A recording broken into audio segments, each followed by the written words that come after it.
The magnitude 9.2 earthquake in southern Alaska is globally famous, which is why we acknowledge it here.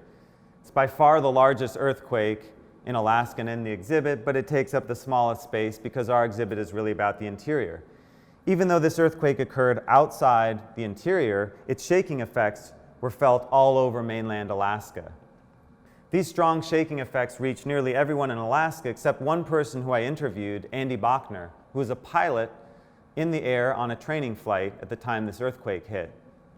Bachner abruptly lost communication with the ground, which you can imagine would be a frightening experience for any pilot, let alone one on a training flight. A facility that was located at Eielson at the time, which was Fairbanks Center, and all of a sudden we got a couple words that they were abandoning the building.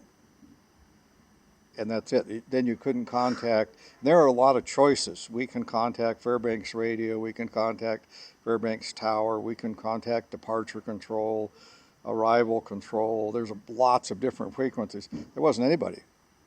So we just assumed that they had dropped an A-bomb on Eielson. It's the only thing we could think of because there were no communications at all. And then we had to consider whether we want to come out of the clouds. It may not be very pleasant. He continued to fly with his co-pilot for 30 minutes until they were concerned about fuel consumption, and they came out of the clouds and landed and immediately realized an earthquake had occurred. When they landed on the ground, they were asked by Army Corps of Engineers to get back in the plane, fly survey flights of the damage in southern Alaska during the night.